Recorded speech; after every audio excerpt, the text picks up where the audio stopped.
മലയാള സിനിമയിൽ ശബ്ദഗാംഭീര്യം കൊണ്ടും തനതായ അഭിനയ ശൈലി കൊണ്ടും വില്ലൻ വേഷങ്ങൾക്ക് പുതിയൊരു ഭാവം നൽകിയ നടനാണ് പ്രൊഫസർ നരേന്ദ്രപ്രസാദ്. സ്ക്രീനിൽ നമ്മെ ഭയപ്പെടുത്തിയ ആ ക്രൂരനായ വില്ലൻ യഥാർത്ഥ ജീവിതത്തിൽ ഒരു കോളേജ് പ്രൊഫസറും തിയേറ്റർ സ്നേഹിയും ഒപ്പം കുടുംബത്തെ ജീവന തുല്യം സ്നേഹിച്ച ഒരു വ്യക്തിയുമായിരുന്നു.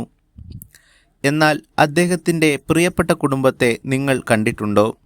സോഷ്യൽ മീഡിയയിൽ ഇപ്പോൾ തരംഗമാകുന്ന അദ്ദേഹത്തിൻ്റെ അപൂർവമായ ചില കുടുംബ ചിത്രങ്ങളിലേക്ക് നമുക്കൊന്ന് കണ്ണോടിക്കാം.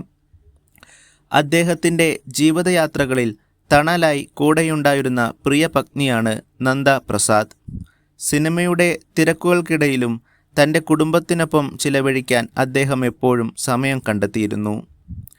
നരേന്ദ്രപ്രസാദിൻ്റെ മൂത്ത മകൾ ദീപ, ഭർത്താവ് വേണുഗോപാലിനും മക്കളായ അനന്തകൃഷ്ണൻ, ദേവനാരായണൻ എന്നിവർക്കുമൊപ്പം സന്തോഷകരമായ കുടുംബജീവിതം നയിക്കുകയാണ് ദീപ. കൊച്ചുമക്കളുടെ കൂടെയുള്ള നരേന്ദ്രപ്രസാദിൻ്റെ പഴയകാല ചിത്രങ്ങൾ കാണുമ്പോൾ തന്നെ അറിയാം ആ സ്ക്രീനിലെ വില്ലൻ യഥാർത്ഥ ജീവിതത്തിൽ എത്രമാത്രം സ്നേഹമുള്ള ഒരു മുത്തച്ഛൻ ആയിരുന്നുവെന്ന്. അതുപോലെ തന്നെ അദ്ദേഹത്തിൻ്റെ ഇളയ മകളാണ് ദിവ്യ. നൃത്ത എന്നും അറിയപ്പെടുന്നു. ഭർത്താവ് സതീഷ് കൃഷ്ണനും മക്കളായ വൈഷ്ണവ്, വൈഷ്ണവി എന്നിവർക്കൊപ്പമുള്ള ചിത്രങ്ങളാണിപ്പോൾ പ്രേക്ഷകരുടെ ശ്രദ്ധ കവരുന്നത്. പഴയകാല ബ്ലാക്ക് ആൻഡ് വൈറ്റ് ചിത്രങ്ങൾ മുതൽ ഈ അടുത്ത കാലത്തെ വിശേഷങ്ങൾ വരെയുള്ള ഈ ഓർമ്മ ചിത്രങ്ങൾ മലയാളി സിനിമാ പ്രേക്ഷകർക്ക് സമ്മാനിക്കുന്നത് വലിയൊരു നൊസ്റ്റാൾജിയ തന്നെയാണ്.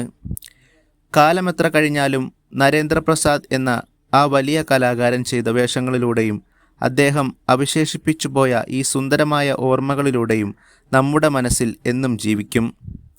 കൂടുതൽ വാർത്താവിശേഷങ്ങൾക്കായി ഞങ്ങളുടെ ചാനൽ സബ്സ്ക്രൈബ് ചെയ്യുക.